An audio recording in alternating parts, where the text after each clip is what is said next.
Assalamualaikum warahmatullahi wabarakatuh. Hari ini kita akan membahas bab 3, yaitu nafsu syahwat dan nafsu ghadab. Langsung saja kita di sini akan memahami nafsu syahwat dan nafsu ghadab. Syahwat secara lughawi artinya menyukai atau menyenangi. Adapun secara istilah syariat, nafsu syahwat adalah kecondongan jiwa terhadap sesuatu yang disukainya sehingga keluar dari batas syariat. Yang kedua, marah dalam pengertian ghadab artinya merasa tidak senang dan panas hati karena sesuatu peristiwa atau sebab-sebab tertentu. Banyak pertanyaan yang muncul, kenapa sih hawa nafsu diciptakan? Pada hakikatnya, semua manusia memiliki hawa nafsu, karena manusia tidak dapat hidup jika tidak ada nafsu. Di sini ada hakikat nafsu syahwat. Hawa nafsu adalah sesuatu yang disenangi oleh jiwa, baik bersifat positif maupun negatif, baik bersifat jasmani maupun rohani.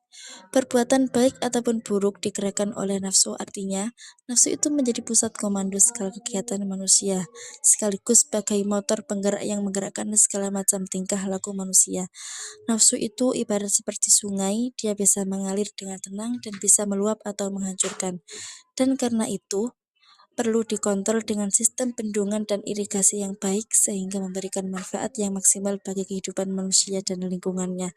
Sehingga pada hakikatnya nafsu itu penting bagi diri manusia, akan tetapi penggunaan nafsu yang tidak terkontrol pada diri manusia itu yang berbahaya. Yang kedua ada hakikat nafsu ghadab. Marah adalah sifat alamiah yang ada pada manusia.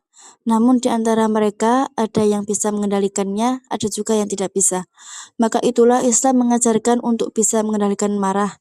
Nafsu marah selalu mendorong diri manusia untuk melahirkan perbuatan, sikap, dan tindakan kejahatan atau syahwat hewani dan kesenangan kepada kejahatan. Kecenderungan ini begitu kuat sehingga banyak orang dibuat tak berdaya kecuali sedikit orang yang mendapat rahmat dari Allah. Oleh karena itu, umat Islam yang bertakwa kepada Allah meskipun tidak luput dari sifat marah, akan tetapi karena mereka selalu berusaha melawan keinginan nafsu sehingga mereka mampu meredam amarah mereka. Di sini ada bahaya menuruti nafsu syahwat.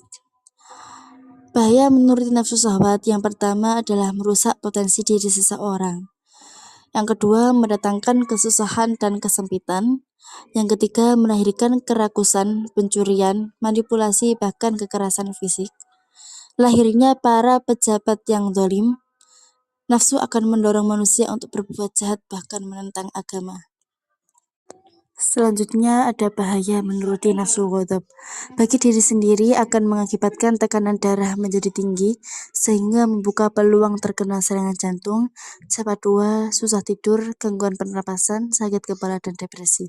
Bagi orang lain dan lingkungan, keputusan dan tindakan orang marah cenderung menambah masalah, bukan menyelesaikan masalah, bahkan berujung pembunuhan. Lanjut, di sini ada cara menundukkan nafsu syahwat. Meningkatkan takwa kepada Allah dengan menerapi diri dengan rasa takut kepada Allah. Dengan mujahadah artinya berusaha untuk melawan dan menundukkan kehendak hawa nafsu. Ada juga cara menundukkan nafsu ghadab. Yang pertama dengan riyadhah. Di antaranya adalah dengan mengetahui akibat-akibat buruk dari sifat-sifat tertentu. Yang kedua, mujahadah artinya berusaha dengan sungguh-sungguh menahan hawa nafsu. Yang ketiga, menahannya dengan mengetahui dampak akibatnya. Hikmah menghindari nafsu syahwat yaitu menjadi motivasi untuk berbuat baik, beribadah, dan meraih kesuksesan. Hidup lebih terarah dan terkontrol, selamat dan bahagia dunia akhirat, terhindar dari perbuatan keji dan mungkar, disukai banyak orang. Yang terakhir, hikmah menghindari nafsu ghadab. Tak tanggung-tanggung Allah menjanjikan surga bagi mereka yang menahan marah dan memaafkan.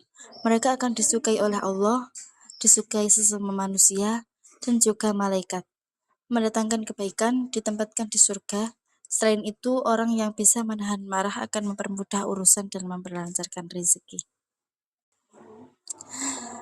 Kata terakhir, bahwa mengikuti nafsu bisa memutuskan kenikmatan yang jauh lebih sempurna dari syahwat itu sendiri, menyanyiakan waktu yang menimbulkan kerugian dan penyesalan, melanggar harga diri, mampu menghabiskan harta, menyanyiakan kedudukan dan kehormatan, merampas rasa kenikmatan. Sudah sampai sini saja materi yang kita bahas. Apabila ada salah kata yang disengaja maupun tidak, mohon maaf sebesar-besarnya. Terima kasih. Wassalamualaikum warahmatullahi wabarakatuh.